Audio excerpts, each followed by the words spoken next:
ಧನ್ಯವಾದಗಳು.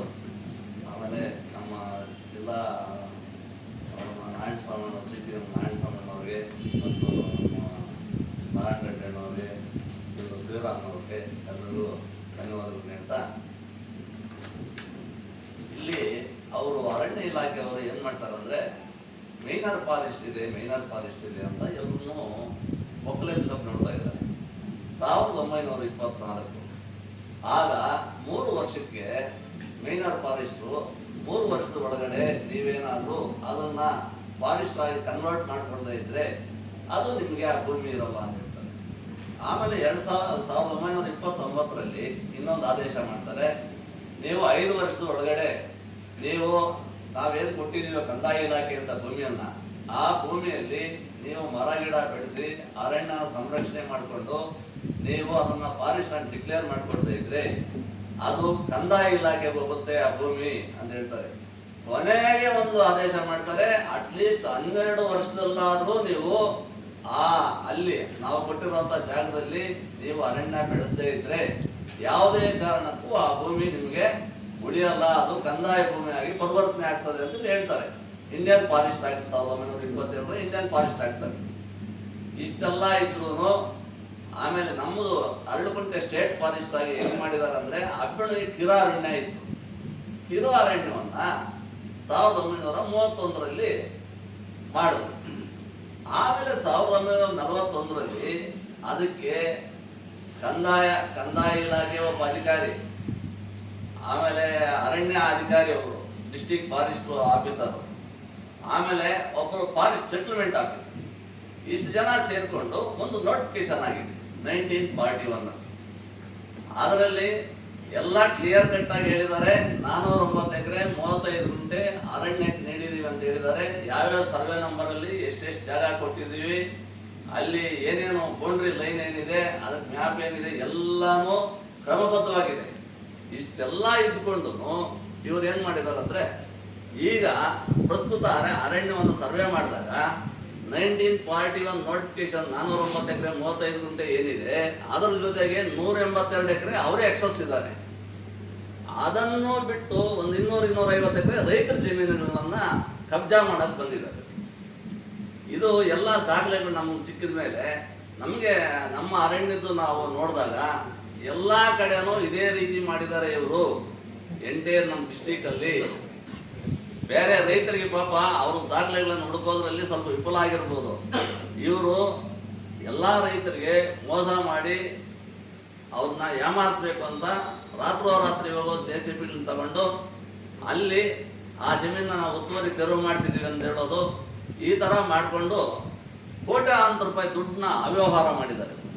ಒಂದು ಎಕ್ಸಾಂಪಲ್ ನಿಮ್ಗೆ ಹೇಳ್ತೀನಿ. ಶ್ರೀನಿವಾಸಪುರ ವಲಯದಲ್ಲಿ ಅಲ್ಲೊಬ್ರು ಈಗ ಇಲ್ಲಿ ACF ಆಗಿದ್ದಾರೆ, M. ಮಹೇಶ್ ಅಂತ.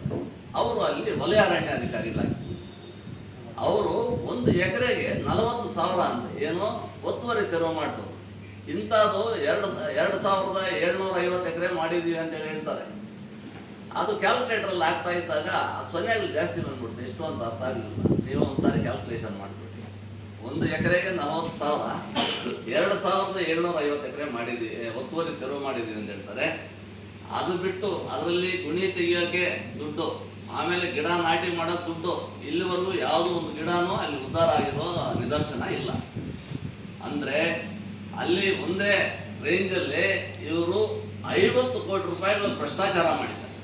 ಯಾರು? ಮಹೇಶ್ ಅನ್ನೋ ಅಲ್ಲಿ. ಆಮೇಲೆ 2024-25-26ಕ್ಕೆ ಇಲ್ಲಿ ACF ಆಗಿ ಬಂದರು ಕೋಲಾರ ವಿಭಾಗಕ್ಕೆ. ಇಲ್ಲಿ ಇನ್ನೆಷ್ಟೆಷ್ಟು ಭ್ರಷ್ಟಾಚಾರ ಮಾಡಿದಾರೋ ಏನೋ ಗೊತ್ತಿಲ್ಲ ಅವರು. ಆಮೇಲೆ 1-1.5 ತಿಂಗಳ ಅವರು ಹಿಂದೆನೆ ಟ್ರಾನ್ಸ್ಫರ್ ಆಗಿದ್ದಾರೆ. ಟ್ರಾನ್ಸ್ಫರ್ ಆಗಿದ್ರೆ ಸರ್ಕಾರಿ ವಾಹನವನ್ನ ಇಟ್ಕೊಳ್ಳೋಕೆ ಪ್ರಾವಿಷನ್ ಇದೆಯಾ? ಅವರು ಸ್ವಂತ ಕೆಲಸಗಳಿಗೆ, ಅನೈತಿಕ ಚಟುವಟಿಕೆಗಳಿಗೆ ಸರ್ಕಾರಿ ವಾಹನವನ್ನು ಬಳಸಿಕೊಂಡು ಅವರು ಇಲ್ಲಿ ಕೆಲಸಕ್ಕೂ ಬರ್ತಾ ಇಲ್ಲ, ವಾಹನವನ್ನು ಹಿಂದಿರುಗಿಸಿಲ್ಲ. ಆ ಥರ ಅವರು ಭ್ರಷ್ಟಾಚಾರ. ಆಮೇಲೆ ಇನ್ನೊಂದು ಕೆಲಸ ಏನಾಗಿದೆ ಅಂದರೆ ಇವರು ವಿದೇಶಕ್ಕೆ ಹೋಗೋದಕ್ಕೆ ವೀಸಾಗೆ ಅಪ್ಲೈ ಮಾಡಿದ್ದಾರೆ. ಏನೋ ಅನುಮತಿ ಕೇಳ್ತಾ ಇರೋದು ಈಗ ಇಲಾಖೆಯಲ್ಲಿ. ಅವರು ಇದಕ್ಕೆ ಮೊದಲೇ 8 ಸಾರಿ ವಿದೇಶಕ್ಕೆ ಹೋಗಿ ಬಂದಿದ್ದಾರೆ. ಇಲ್ಲಿ ಹೊಡೆದಿರೋ ದುಡ್ಡನ್ನೆಲ್ಲ ಎತ್ಕೊಂಡೋಗಿ ಅಲ್ಲಿ ಹೂಡಿಕೆ ಮಾಡಿದ್ದಾರೆ. ಈಗ ಅನುಮತಿ ಕೇಳ್ತಾ ಇದ್ದಾರೆ. ಈ 8 ಸಾರಿ ಹೋಗಿ ಬಂದಿರೋದಕ್ಕೆ ಇಲ್ಲೇನು ದಾಖಲೆ ಇರಲಿಲ್ಲ ಇವ್ರ ಹತ್ರ, ಇಲಾಖೆಯವ್ರ ಹತ್ರ. ಈಗ ಅನುಮತಿ ಕೇಳ್ತಾ ಇದ್ದಾರೆ, ಅದನ್ನು ಕೊಡಬಾರ್ದು ಅಂತ ನಾವು ಅಬ್ಜೆಕ್ಷನ್ ಮಾಡಿದ್ವಿ. ಹಂಗಾಗಿ ಇವರು ಅರಣ್ಯ ಇಲಾಖೆಯವರು ನಮ್ಮ ರೈತರ ಜಮೀನಿಗೆ ಒತ್ತುವರಿ ಹೆಸರಿನಲ್ಲಿ ಬಂದು ದೌರ್ಜನ್ಯ ಮಾಡೋದನ್ನ ನಿಲ್ಲಿಸಬೇಕು. ಇದು ಮಹಾ ಅಪರಾಧ. ಭೂಮಿ ಭೂಮಿ ಭೂಮಿ ಅವರು ಏನ್ ಹೇಳ್ತಾ ಇದಾರಂದ್ರೆ, ನಾವು ಒಂದು ಏನ್ ಮಾಡ್ತಾರಂದ್ರೆ ಒಂದು ವರ್ಕಿಂಗ್ ಪ್ಲಾನ್ ಮಾಡ್ಬಿಡ್ತಾರೆ. ಈಗ ಅವ್ರಿಗೆ ಒಂದು 400 ಎಕರೆ ಜಮೀನು ಐತೆ ಅಂತ ಇಟ್ಕೊಳ್ಳಿ. ಅದರಲ್ಲಿ ವರ್ಕಿಂಗ್ ಪ್ಲಾನ್ ಇನ್ನು 400 ಎಕರೆ ಮಾಡ್ಕೊಳ್ತಾರೆ ಸುತ್ತಲೂ ಇರೋ ಜಮೀನಿಗೆ. ಆ ವರ್ಕಿಂಗ್ ಪ್ಲಾನ್ಗೆ ಏನಾದರೂ ಬೆಲೆ ಇದೆಯಾ? ಈಗ ನಮ್ದೊಂದು ಸೈಟ್ ಇದೆ, ಅದ್ರ ಪಕ್ಕದ ಯಾರ್ದೋ ಬೇರೆಯವ್ರ ಸೈಟ್ ಇದೆ, ಅದನ್ನು ಸೇರಿಸಿ ನಾನು ಮನೆ ಕಟ್ಟೋ ಪ್ಲಾನ್ ಮಾಡಿಕೊಂಡ್ರೆ ಅದು ಊರ್ಜಿತ ಆಗುತ್ತಾ? ಸಾಮಾನ್ಯ ಪರಿಜ್ಞಾನವೂ ಇಲ್ದಂಗೆ ಅವರು ರೈತರ ಮೇಲೆ ದೌರ್ಜನ್ಯ ಮಾಡ್ತಾ ಇದ್ದಾರೆ. ಇದಕ್ಕೆ ಸರ್ಕಾರ, ಜಿಲ್ಲಾಡಳಿತ ಎಲ್ಲರೂ ಕ್ರಮ ವಹಿಸಿ ಅವ್ರ ಮೇಲೆ ಸೂಕ್ತ ಕ್ರಮ ಕೈಗೊಳ್ಳಬೇಕು. ಅವ್ರು ಇನ್ನು ಮುಂದೆ ರೈತರ ಜಮೀನುಗಳಿಗೆ ಬರ್ದಂಗೆ ನೋಡ್ಕೊಳ್ಬೇಕು. ರೈತರಿಗೆ ಈಗ ಮಳೆ ಬೀಳ್ತಾ ಇರೋದ್ರಿಂದ ಉತ್ತು ಬಿತ್ತನೆ ಮಾಡ್ಕೊಳ್ಳೋಕ್ಕೆ ಅವಕಾಶ ಮಾಡಿಕೊಡ್ಬೇಕು ಅಂತೇಳಿ ನಾನು ಜಿಲ್ಲಾಡಳಿತದಲ್ಲಿ ಮತ್ತು ಸರ್ಕಾರದಲ್ಲಿ ಮನವಿ ಮಾಡ್ತೇನೆ.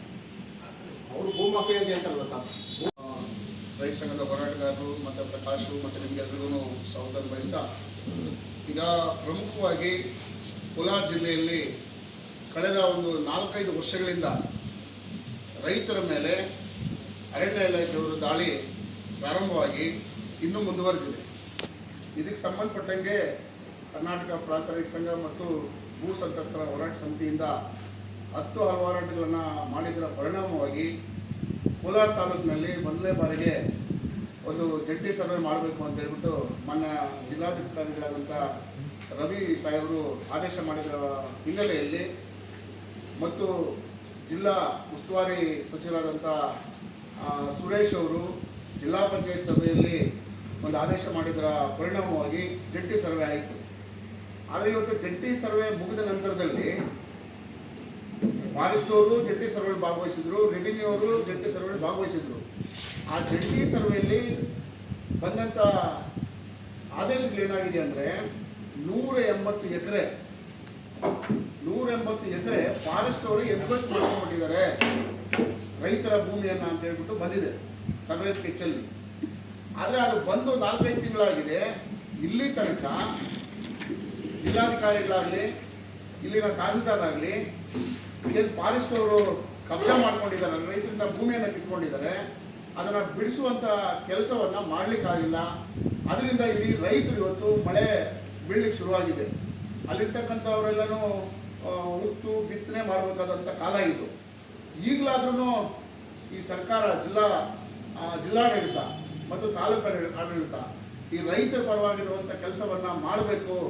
ಅವ್ರು ಏನು ಇವತ್ತು ಭೂಮಿಯನ್ನು ಕಿತ್ಕೊಂಡಿದ್ದಾರೆ ಅರಣ್ಯ ಅಧಿಕಾರಿಗಳು, ಅವರಿಂದ ಬಿಡಿಸಿ ರೈತರಿಗೆ ಒಪ್ಪಿಸುವಂಥ ಕೆಲಸವನ್ನು ಮಾಡಬೇಕು ಅಂತ ಹೇಳ್ಬಿಟ್ಟು ನಾವು ಒತ್ತಾಯವನ್ನು ಮಾಡ್ತಾ ಇದ್ದೀವಿ. ಆದ್ಮೇಲೆ ಇವತ್ತು 1910ರಲ್ಲಿ ಒಂದು ಆದೇಶ ಆಗುತ್ತೆ, 1920ರಲ್ಲಿ ಒಂದು ಆದೇಶ ಆಗುತ್ತೆ, 1931ರಲ್ಲಿ ಒಂದು ಆಗುತ್ತೆ, 1941ರಲ್ಲಿ ಆಗುತ್ತೆ. ಆದರೆ ಇವತ್ತು ಸರ್ಕಾರಗಳು ಬದಲಾದಾಗ, ಅಂದರೆ ಸ್ವಾತಂತ್ರ್ಯ ಬರೋಕ್ಕೆ ಮೊದಲು ಆಗಿರ್ತಕ್ಕಂಥ ಆದೇಶಗಳು ಅನ್ನೂ ಸಹ ಈ 1941ರ ಪ್ರಕಾರವಾಗಿ ಇವತ್ತು ಸರ್ವೆ ಸ್ಕೆಚ್ಚಲ್ಲೂ ಜಂಟಿ ಸರ್ವೆ ಆಗಿರ್ತಕ್ಕಂಥದ್ದು. ಅದನ್ನು ನಾವು ಕೇಳಲಿಕ್ಕೆ ರೆಡಿ ಇಲ್ಲ ಅಂತಾರೆ. ಈಗ ಯಾವುದೇ ಒಂದು ಆದೇಶಗಳು ಮೊದಲ ಬಾರಿ ಆಗಿರ್ತಕ್ಕಂಥ ಆದೇಶಗಳಿಗೆ ಸಂಬಂಧಪಟ್ಟಂಗೆ ನಂತರದಲ್ಲಿ ಆಗುವಂಥ ಆದೇಶಗಳೇ ಊರ್ಜಿತ ಆಗುತ್ತೆ ಹೊರತು ಹಳೆಯ ಆದೇಶಗಳನ್ನ ಯಾರು ಒಪ್ಕೊಳ್ಳಿಕ್ಕೆ ಅವಕಾಶಗಳೇ ಇಲ್ಲ. ಆದರೆ 1931 ನಮಗೆ ಆದೇಶ ಅಂತ ಫಾರೆಸ್ಟ್ ಇಲಾಖೆಯವರು ಹೇಳ್ತಾರೆ. ಹಾಗಾದರೆ 1941ರಲ್ಲಿ ಆಗಿರ್ತಕ್ಕಂಥ ಫಾರೆಸ್ಟ್ ಆಕ್ಟ್ ಏನಾಗಬೇಕು ಅನ್ನೋಂಥ ಪ್ರಶ್ನೆ ಇವತ್ತು ನಾವು ಕೇಳಬೇಕಾಗುತ್ತೆ. ಇವತ್ತು 1941ರ ಪ್ರಕಾರವಾಗಿದ್ದರೆ ಮನೆಯ ಜಿಲ್ಲಾಧಿಕಾರಿಗಳು ಸರ್ವೆಯನ್ನು ಮಾಡಿಸಿದ್ದಾರೆ. ಅವರೇ ಮಾಡಿಸಿರ್ತಕ್ಕಂಥ ಸರ್ವೆಯನ್ನು ಇನ್ನೂ ಕಾರ್ಯಗತಗೊಳಿಸಿ ರೈತರಿಗೆ ಒಪ್ಪಿಸ್ತಾ ಇರುವಂಥದ್ದನ್ನು ನಮಗೆ ನೋವಿನ ಸಂಗತಿ ಅನ್ನುವಂಥದ್ದನ್ನು ಹೇಳ್ತಾ ಇದ್ದೀನಿ. ಇವತ್ತೇನು ಮಳೆ ಬೀಳ್ತಾ ಇದೆ, ಅದಕ್ಕಾಗಿದೆ ಇವತ್ತು ರೈತರು ಬಿಡಿಸುವಂಥ ಕೆಲಸವನ್ನು ಈಗ ಮನೆ ಜಿಲ್ಲಾಧಿಕಾರಿ 1 ವಾರ ಇರ್ತಾರೆ, ಈ ತಿಂಗಳಲ್ಲಿ ಇರ್ತಾರೆ. ಅವರಿಗೆ ರೈತರ ಪರವಾಗಿರ್ತಕ್ಕಂಥ ಕಾಳಜಿ ಇದೆ ಅಂತ ನಮಗೆಲ್ಲರಿಗೂ ಅವ್ರ ಮೇಲೆ ಇರ್ತಕ್ಕಂಥ ಅಭಿಪ್ರಾಯ. ಈಗಲಾದ್ರೂ ಅವರಿರುವಂಥ ಅಧಿಕಾರದ ಅವಧಿಯಲ್ಲಿ ರೈತರಿಗೆ ಈ ಭೂಮಿಯನ್ನು ಬಿಡಿಸ್ಕೊಟ್ಟು ಹೋಗಬೇಕು, ಅವರು ಈ ನಿಮ್ಮ ಸೇವೆಯನ್ನು ತಿಳ್ಕೊಳ್ಳುವಂಥ ಅವಕಾಶ ಆಗುತ್ತೆ ಅನ್ನುವಂಥದ್ದನ್ನು ಎರಡನೇದಾಗಿ ಹೇಳ್ತಾ ಇದ್ದೀನಿ. ಮಿತ್ರರೇ, ಇವತ್ತು ಶ್ರೀನಿವಾಸಪುರ ತಾಲೂಕಲ್ಲಿ ಫಾರೆಸ್ಟ್ ಅಧಿಕಾರಿಗಳು ರೈತರ ಭೂಮಿಯನ್ನು ಕಿತ್ಕೊಳ್ಳೋದಕ್ಕೆ ಸಂಬಂಧಪಟ್ಟಾಗ ನಾವೆಲ್ಲ ಸುಮಾರು ಪ್ರದೇಶವನ್ನು ಭೇಟಿ ಮಾಡಿದ್ದೇವೆ. ಸುಮಾರು 15-20 ವರ್ಷಗಳ ಕಾಲ ದೊಡ್ಡ ದೊಡ್ಡ ಮರಗಳಾಗಿರ್ತಕ್ಕಂಥ ಮಾವಿನ ಮರಗಳನ್ನ ಇವರು ರಾತ್ರೋರಾತ್ರಿ JCB ಸಮೇತವಾಗಿ ಹೋಗಿ ಕಿತ್ತಾಕ್ತಾರೆ ಅಂತ ಹೇಳಿದ್ರೆ ಏನಿದ್ರ ಅರ್ಥ ಅನ್ನುವಂಥದ್ದು. ಅವ್ರು ಏನಾದ್ರೂ ಪ್ರಾಮಾಣಿಕವಾಗಿ ಅವ್ರಿಗೆ ದಾಖಲೆ ಪತ್ರಗಳು ಇದ್ದಿದ್ದರೆ ಆ ದಾಖಲೆಗಳನ್ನು ತೋರಿಸಿ ರೈತರನ್ನ ಮನವೊಲಿಸಿ, ನೋಡಿ ಈ ರೀತಿ ನಮ್ದು ಸ್ಕೆಚ್ ಇದೆ, ಈ ಭೂಮಿ ನಮ್ಮದು ಅಂತ ಹೇಳ್ಬಿಟ್ಟು ಬೆಳಗಿನ ಹೊತ್ತಲ್ಲೇ ಬಂದು ಆ ಎನ್ಕ್ರೋಚ್ಮೆಂಟ್ ಅನ್ನ ತೆಗೆದುಕೋಬೋದಾಗಿತ್ತು. ಇಲ್ಲ ಅದು ಮಾಡ್ಲಿಕ್ಕೆ ಆಗಲಿಲ್ವಾ, ಇವರು ಎಷ್ಟು ಭೂಮಿ ಇದೆಯೋ ಅದನ್ನ ಫೆನ್ಸಿಂಗ್ ಅನ್ನು ಹಾಕಿ ಉಳಿಸ್ಕೋಬೋದಾಗಿತ್ತು. ಫೆನ್ಸಿಂಗ್ ಆಗ್ಲಿಕ್ಕೆ ರೆಡಿ ಇಲ್ಲ, ಫೆನ್ಸಿಂಗ್ ಮಾಡ್ಲಿಕ್ಕೆ ರೆಡಿ ಇಲ್ಲ. ಅವರು ಏಕಾಏಕಿ ರಾತ್ರೋರಾತ್ರಿ ಬಂದು ಮರಗಳನ್ನ ಕಡಿದು ಬೆಟ್ಟದಂಗೆ ಉಡ್ಡೆಗಳಾಕ್ಬಿಟ್ಟು ಬೆಂಕಿ ಹಚ್ಬಿಟ್ರು. ಅಂದ್ರೆ ಇದ್ರ ಅರ್ಥ ಏನು? ಪರಿಸರ ಉಳಿಸ್ಬೇಕು ಅಂತ ಹೇಳುವಂಥದ್ದು ಅವ್ರ ಉದ್ದೇಶ ಆಗಿದ್ರೆ ಅದೇ ಮರಗಳಿಗೆ ನಮ್ಮದೇ ಮರಗಳು ಅಂತ ಸಾಬೀತು ಮಾಡ್ಕೊಳ್ಳಿ. ಸುಮಾರು ಜನ ರೈತರು ಕೋರ್ಟ್ಗೆ ಹೋಗಿದ್ದಾರೆ. ಕೋರ್ಟ್ ಆದೇಶಗಳು ಇವ್ರಿಗೆ ಲೆಕ್ಕಕ್ಕಿಲ್ಲ.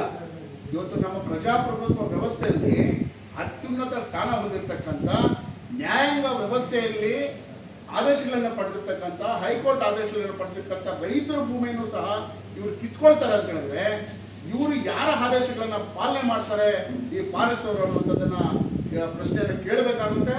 ಅದ್ರ ಜೊತೆಗೇನೆ ಇವತ್ತು ಈ JCBಗಳಿಗೆ ಬಿಲ್ಗಳನ್ನ ಮಾಡಿದ್ದಾರೆ. ಅದೆಲ್ಲ ಪ್ರಕಾಶ್ ಅವ್ರು ಹೇಳ್ತಾರೆ ಅದು ಭ್ರಷ್ಟಾಚಾರದ ಬ್ರಹ್ಮಾಂಡ ಭ್ರಷ್ಟಾಚಾರನೇ ಅಂತ ಹೇಳ್ಬೇಕು. ಆ ರೀತಿಯಾಗಿ ಅವರಿಗೆ ರೈತರನ್ನ ಭೂಮಿಯನ್ನ ಕಿತ್ಕೊಂಡು ಒಕ್ಕಲೆಬ್ಸುವಂಥದ್ದನ್ನ ಬಿಟ್ರೆ ಬೇರೆ ಯಾವುದೇ ಉದ್ದೇಶ ಇಲ್ಲ. ಎರಡನೇದಾಗಿ ಒಕ್ಕಲೆಬ್ಬಿಸೋ ವಿಷಯದಲ್ಲಿ ಭ್ರಷ್ಟಾಚಾರ ಮಾಡೋದಕ್ಕಾಗಿಯೇ ಈ ಕೆಲಸಕ್ಕೆ ಹಿಡಿದಿದ್ದಾರೆ ಹೊರತು ಬೇರೆ ಇಲ್ಲ. ಆ ಕಾರಣಕ್ಕಾಗಿ ನಾವು ಇವತ್ತು ಪ್ರಾಂತ ರೈತ ಸಂಘ ಮತ್ತು ಭೂ ಸಂತ್ರಸ್ತ ಹೋರಾಟ ಸಮಿತಿಯಿಂದ ನಾವು ಒತ್ತಾಯವನ್ನು ಮಾಡ್ತಾ ಇದ್ದೀವಿ ಜಿಲ್ಲಾಡಳಿತಕ್ಕೆ ಮತ್ತು ಜಿಲ್ಲಾ ಜನಪ್ರತಿನಿಧಿಗಳಿಗೆ. ನೀವು ಈಗಲಾದ್ರೂ ಮನಸ್ಸಿಗೆ ತೆಗೆದುಕೊಂಡು, ಈಗ ಮಳೆ ಬೀಳ್ತಿರೋ ಸಂದರ್ಭದಲ್ಲಿ ಈಗೇನು ಒತ್ತುವರಿಯಿಂದ ತೆರವುಗೊಳಿಸಿದ್ದಾರೆ ಕೋಲಾರ ತಾಲೂಕಿನ ಮೊದಲನೇ ಬಾರಿಗೆ, ಅದೇ ರೀತಿಯಾಗಿ ಇಡೀ ಜಿಲ್ಲೆಯಲ್ಲಿರ್ತಕ್ಕಂಥ ಭೂಮಿಯನ್ನು ಸಹ ಜಂಟಿ ಸರ್ವೆ ಮೂಲಕವಾಗಿ ಬಿಡಿಸ್ಕೊಡ್ಬೇಕು ಅಂತ ಹೇಳ್ಬಿಟ್ಟು ಈ ಮೂಲಕವಾಗಿ ತಮ್ಮಲ್ಲಿ ಒತ್ತಾಯವನ್ನು ಮಾಡ್ತಾ ಇದ್ರಿ. ಇನ್ನು ಉಳಿದಂಗೆ ಅಲ್ಲಿ ಏನೇನಾಗಿದೆ ಅನ್ನೋದು ಪ್ರಕಾಶ್ ಅವರು ಮಾತಾಡ್ತಾರೆ.